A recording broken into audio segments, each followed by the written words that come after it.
제 얼굴에 이렇게 좀 모순팔자처럼 써 있습니까? 일복을 타고나신 것 같습니다. 그 질문은 상당히 많이 받아요. 그런데 근데 그분 말씀 중에서 제가 제일 처음에 이거구나, 좀 달리 살아야 되겠다는 생각을 한 게 나가라라는 말씀을 하셨어요. 나가서 다가가라라는 말씀. 아무리 생각을 많이 가지고 있어도 실행에 옮기지 않는 것은 가치가 없다라는 그런 말씀 아니겠습니까? 거기서부터 이제 제가 교황님 사랑이 시작이 됐죠. 교황님 사랑이. 우리 사회가 지금 갈등도 많고 그 좌절도 참 많지 않습니까? 그러다 보니까 이 어떤 형태로든 이 사회에 좀 선한 영향을 줄 수 있는 일들, 그런 일들을 좀 많이 했으면 좋겠다라는 생각이 들어요. 뭐 지금 하고 있는 그 홀로 사시는 어르신들, 또 그늘에 계신 분들을 돕는 일들은 계속하고 조금 더 많이 했으면 좋겠고요. 또 요즘 그 젊은이들 보면 참 심리적으로 어려운 시기를 지나는 것 같아요. 그래서 젊은 사람들을 뭐 도와줄 수 있는 일이 있으면 좀 하고 싶다. 그런데 이제 그 모든 것이 결국은 보면 제가 가지고 있는 사회에 대한 일종의 부채의식이랄까? 그 테두리 안에서 하게 되지 않을까, 그런 생각이 듭니다. 이 중에는 없을 것 같기도 하고요. 이 중에 있다면 어느 거고 다른 걸로 어떤 걸로 표현하실 수 있는지요? 안녕하십니까. 뉴스완 이백규 대표입니다. 뉴스완이 창립 10주년을 맞아 박용만 회장님을 모시고 뉴스완 본사 회의실에서 인터뷰를 하게 됐습니다. 약속을 지키기 위해 혹소를 무릅쓰고 어려운 걸음하신 박용만 회장님에게 환영과 감사의 마음을 담아 박수를 드리겠습니다. 경제계의 리더인 박용만 회장님 말씀을 뉴스완이 직접 듣는 큰 복을 받았습니다. 시청자 30만 명의 뉴스완 TV와 매일 150만 명이 방문하는 뉴스완 홈페이지를 통해 회장님의 경륜에서 우러나온 삶의 교훈과 앞으로 살아갈 계획이자 다짐을 널리 전파해 우리 삶을 이롭도록 하겠습니다. 회장님, 경제단체장 수장 역할을 끝마치고 새로운 인생을 출발하시게 된 거 축하드립니다. 그렇습니다. 예. 제법 시간이 흘렀죠? 이제 한 석 달 됐죠? 예.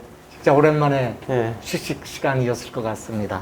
어떻게 지내셨는지요? 별로 쉬진 못했습니다. 이제 상임회장을 하면서 공적인 업무에 바쁠 때는 사적인 약속을 할 시간이 별로 많지 않았거든요. 근데 끝나고 나니까 이제 그동안 미뤘던 약속들, 또 제가 상임회장 하면서 도와주신 분들, 감사 인사드려야 할 분들 만나고 하다 보니까 시간이 어떻게 가는지 모르게 가네요. 독자들이 가장 궁금해할 것 같습니다. 네. 자유인 박용만님께서 네. 앞으로 어떻게 사실지 궁금합니다. 글쎄요, 제가 이렇게 그 상임회장을 물러나고 나니까 이제 아시다시피 부산 인프라코도 이제 매각이 진행 중이라 조만간에 이제 거기서 사임할 것 같거든요. 네, 네. 근데 이제 사람들이, 제 주변 사람들이 제일 많이 물어보는 게 앞으로 뭐 하실 겁니까? 그래요. 그렇죠. 그래서 제가 뭐라고 그랬냐면, 아니 다른 분들은 그렇게 물러나면 그동안 못했던 여행도 하시고 형수님과 좀 편한 시간도 가지시고 쉬시기 바랍니다, 이렇게 얘기하는데, 저는 만나는 사람마다 뭐 할 거냐고 그러니까, 그래서 제가 제 얼굴에 이렇게 좀 모순팔자처럼 써 있습니까?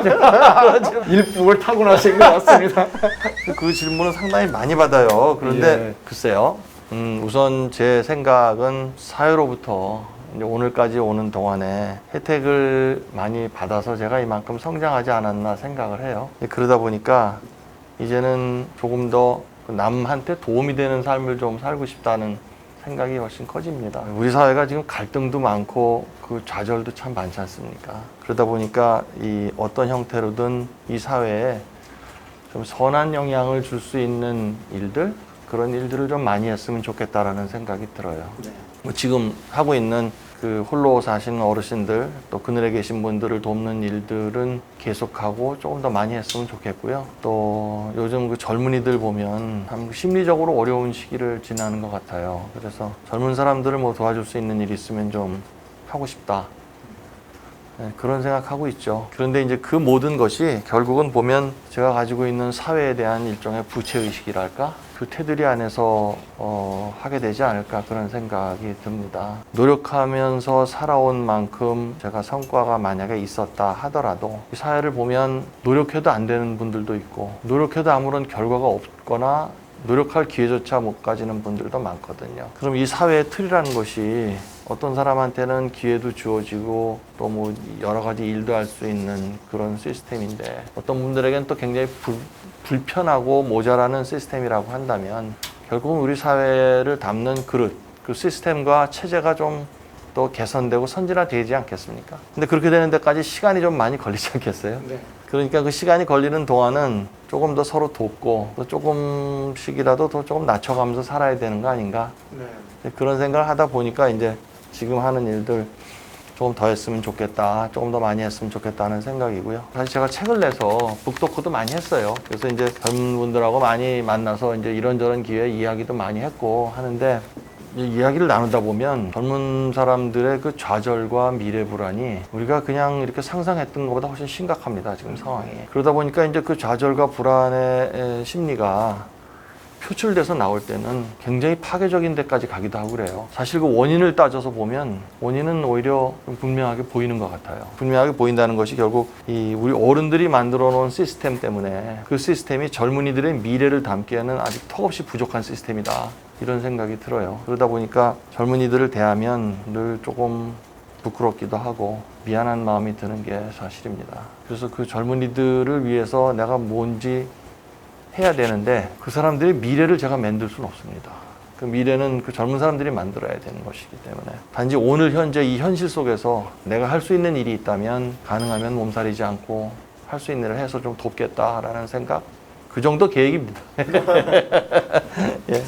현재 회장님은 사회로부터 많은 관심을 받는 탑의 위치에 오른 상태입니다. 이제 어느 시인의 표현대로 올라갈 때 보지 못한 꽃, 내려올 때 보일 수가 있는 건데 그런 보지 못한 꽃이 별로 없을 것 같은데 있었습니까? 왜 없겠습니까? 지금 아는 것을 그때도 알았더라면 하는 그런 거 있지 않습니까? 지금 아는 것을 그때도 알았더라면 하고 아쉽고 안타까운 것들은 되게 비슷한 대로 귀결이 되더라고요. 젊어서는 열심히 일을 해서 뭘 이뤄보겠다는 생각이 굉장히 강했어요. 그러니까 그 발전, 성취, 목표 뭐 이런 것만 생각을 하다 보니까 그것 자체가 이제 나로부터 시작되는 시각 아닙니까? 예. 나를 바라보는 시각이라든지 전혀 다른 시각에 대한 생각을 많이 안 해본 것 같아요. 기업인으로서 내가 내 일을 바라보는 시각, 또 내가 성취를 추구하고 하던 그 시각하고 이 사회의 성숙한 시민으로서 바라보는 시각하고는 상당히 다를 수가 있겠다. 이 사회의 구성원으로서의 생각을 좀 더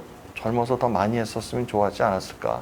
그게 하나 좀 아쉽더라고요. 두 번째는 이제 가족 같은 경우에도 그래요. 저는 가족 관계가 좋은 편이에요. 그리고 가족을 항상 우선순위에 놓고 있죠. 그런데도 불구하고 아내가 나를 바라보는 시각, 또 자식이 자기 자신이 온전하게 자신으로서 세상을 바라보는 시각에 대해서 내가 얼마나 많이 생각하고 많이 알고 있었나 라는 데 반성이 많이 돼요. 내가 바라보는 내 자식, 내가 바라보는 아내로서의 시각이 훨씬 컸었거든요. 그런 것들이 이제 보지 못하고 지나친 꽃들이죠. 조금 더 우리 아이들을 더 빨리 성숙시키고 하는데 내가 도와줄 수 있지 않았었을까? 굉장히 사적인 얘기이긴 한데요. 전에 활두개 타투를 하신 적이 있어갖고 제가 한번 여쭤봤습니다. 네. 그 말이 저 평생 못 잊을 것 같은데요. 아들의 심정을 이해하고 싶어서 한번 그려봤느라고. 내가 바라본 아들을 봤을 때 타투를 하는 아들 처음에 좀 생소했거든요. 그게 나도 한번 해보자. 그럼 나도 아들을 이해하는데 조금 그렇지 않을까? 그게 아니라는 거죠. 타투를 한 아들과 아들을 바라보면서 내가 해보는 것과는 천양지차로 다른 거거든요.